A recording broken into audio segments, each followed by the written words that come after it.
Hi! This episode of Now I Get It, we are going to be discussing the pros and cons of magnesium. So first what we're going to do is be defining what magnesium is. So Magnesium 101. Magnesium is an alkaline earth element and it resides in 99% of our bones, muscular structure, and non-muscular structure throughout our body. This is one of the reasons why people who have osteoporosis or osteoarthritic issues actually benefit from adding in magnesium, not calcium. So calcium actually needs vitamin A and K, and we actually have a lot of calcium in our bodies, but we don't have a lot of magnesium. Almost every single person's diet, and I don't want to make an absolute statement and say everyone, but everyone's diet is low in magnesium. Our soil is depleted of it, and so nutritionally, even if you're buying organic and super great food, we are depleted of it. And it is one of the top 10 building blocks of our body as far as minerals go. So if you are having osteoarthritic or easily breaking bones or anything like that, look into magnesium and supplementing it. If you're not having those issues, still look into magnesium and supplementing it. So the next thing is, I want to go over cons. Because with this video series, I feel like when you look up things, like if you were to Google magnesium, all you find is the pros, but you don't find the cons. So as far as cons go with magnesium, if you are looking at magnesium supplementation, there are actually 6 kinds. So I'm going to try to write stuff for visual people, but I have really bad handwriting, so please bear with me. So there are actually 6 versions or types of magnesium.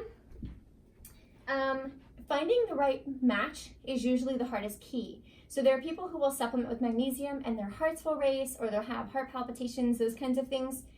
Magnesium interacts with your body's ability in your lymphatic system and other processes to increase detoxification. It's very important. It also helps you have regular bowel movements as far as detoxification goes. So sometimes if you're having those reactions, it's just that you have to slow down on the magnesium that you've chosen. Sometimes if you're having those reactions, it's that you've chosen magnesium that's not in balance with your body. So at the end of this video, I'll try to look up a link, and if not, you guys can Google 6 types of magnesium, but I'll try to look up a link and it explains pretty easily on images. You can find it all over the internet, what types there are and what uses. So the cons are finding the right type. The other con is that it can be itchy to people's skin.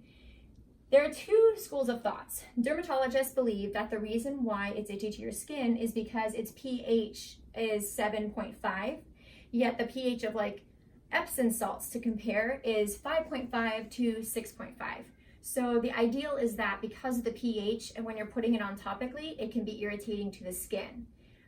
I don't think that's really it so much as it's the same in my mind and from what I've experienced is when you go to the beach. If you don't go to the beach very often, your skin is very itchy because your cell receptors are taking in that magnesium that they're depleted in. And it's not just the salinity of the water, it's also the magnesium in the ocean water. But yet, if you're continuously going, it doesn't itch and burn. And that's what also I've found, and a lot of people have found when they are supplementing with magnesium, is if you're taking it regularly, it's no longer itchy. If you're taking it and you want to supplement with it, which everybody should, and it's itching, put it on the base of your feet. That way you will raise the levels in your body and you don't have to have any itching, which is excellent. So now the pros of magnesium. Magnesium, like I said, is in 99% of our bones, our muscular structure, and our non-muscular structure. It's actually also in every single cell. It counters, my son is saying how much time I'm at, so I'm sorry if I'm giving too much information, but it actually is in all of our cells and it counters the ions and the interaction for ATP in your Krebs cycle with your mitochondrial cycle. So our mitochondrial system is little powerhouses of cells we have all over our body, and the magnesium is needed on that level, literally on a cellular level. We have to have magnesium. And then the next thing is it's crucial for over 300. So I'm going to write this down so you really get it, but it's crucial for more than 300 different enzymatic reactions. So anything we eat, and I mean everything, we have to have enzymes to break it down. And we have to produce those enzymes to break it down. What are you saying as far as time? Oh, slow down.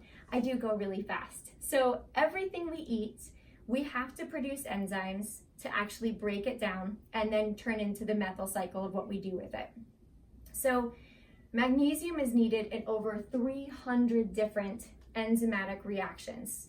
It stabilizes enzymes, including the ATP, and it's also needed for processing glucose, sugars, fats, proteins. It's needed for muscle contraction. It's needed for better brain processing.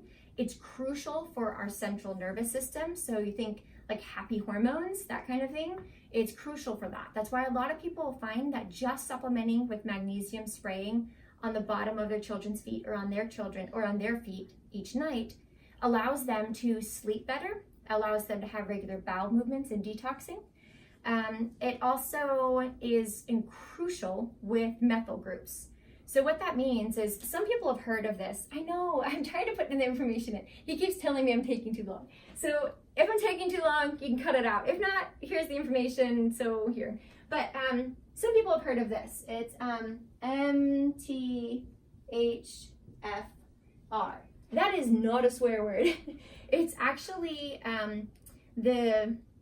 what is that called? Abbreviation, whatever it is. But it's a genetic SNP, or single nucleotide polymorphism. I'm not going to go into that, but it has to do with the whole cycle of taking in B vitamins, essentially.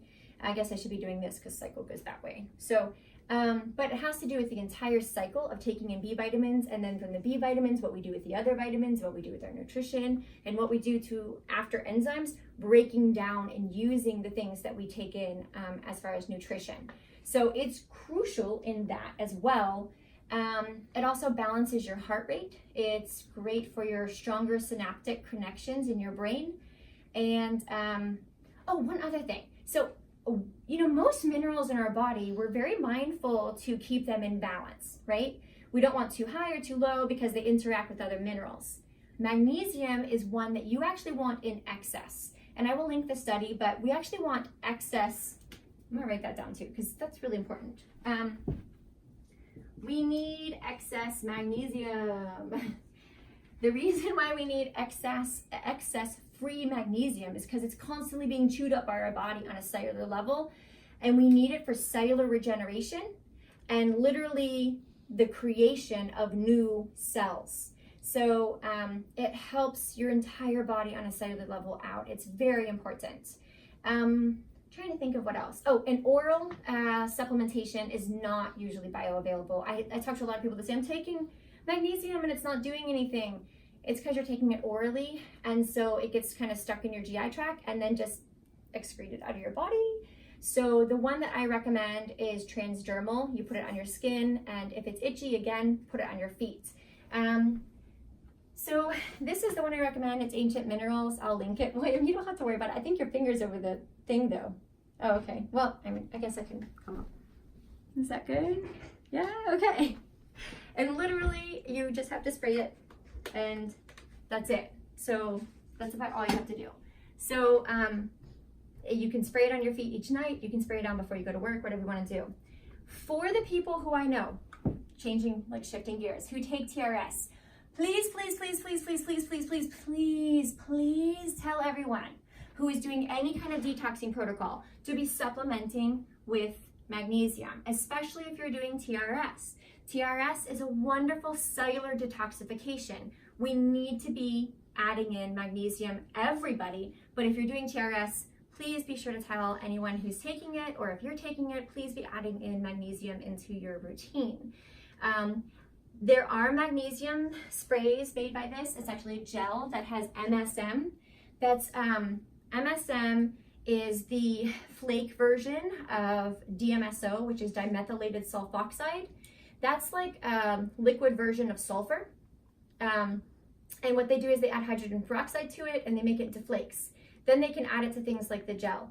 If you are doing a detox and you have any methylation issues, like you're talking anybody who's on spectrum, anyone who's MTHFR, any kind of issues like that, or any kind of sulfur issues. So there are people who have reaction to high sulfur foods.